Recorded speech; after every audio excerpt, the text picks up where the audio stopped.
Eh bien salut à tous et à toutes, on se retrouve aujourd'hui pour une nouvelle vidéo. Donc je suis en compagnie de Blood. Salut Haribo, ça va? Oui bah ça va bien. Donc alors aujourd'hui on se retrouve pour un nouveau gameplay. Donc sur un fusil d'assaut qui est très oublié des joueurs. C'est vraiment dommage. Donc c'est le SMR. Comme vous avez pu le constater. Ouais, voilà. Donc alors, si on parle de ce fusil d'assaut, donc c'est un fusil d'assaut semi-automatique, premièrement, comme on peut voir. Qu'est-ce que je peux dire d'autre? Donc oui, c'est un fusil d'assaut semi-automatique. Il produit les balles, enfin il produit les dégâts les plus puissants de sa catégorie. Donc comme vous pouvez le voir, il a 15 sur 20 au niveau des dégâts. Donc, sinon au niveau de la cadence, bon la cadence franchement n'en parlons pas, elle est pas géniale. Voilà. Mais c'est parce que c'est un fusil d'assaut semi-automatique, c'est pour ça que ça fait ça. Alors, Donc ensuite la portée, on a encore 15 sur 20. Donc attends, je vais te laisser parler après le buzz, hein, ok. t'inquiète pas. La précision, elle est bonne, on a 11 sur 20, c'est pas mal.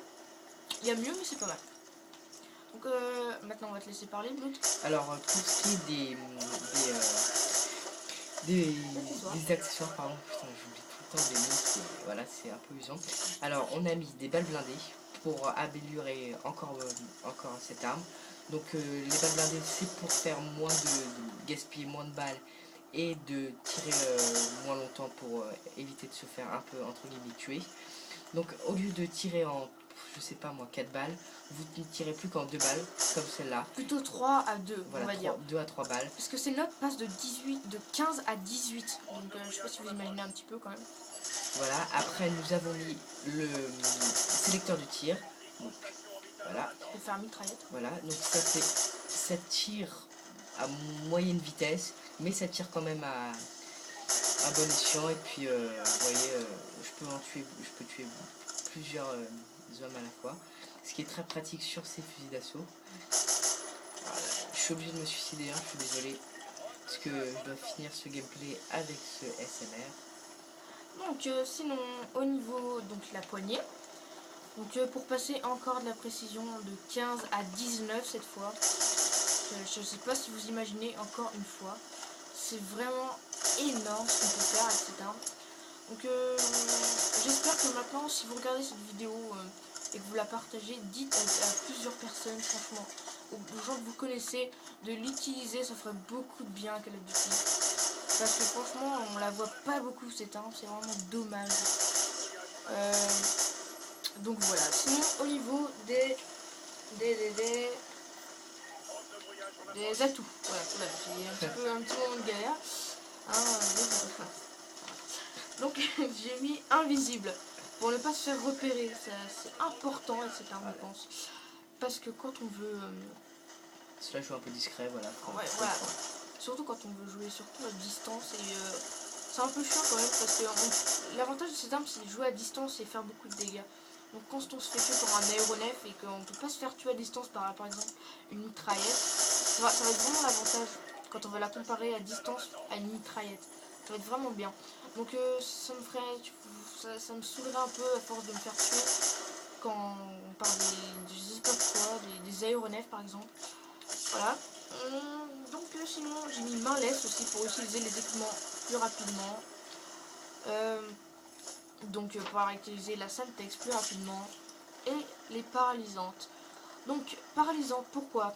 Eh bien parce que en fait quand on par exemple quand on a des joueurs à distance qui font que zigzaguer et comme avec cette arme là ce serait pas génial pour les tuer.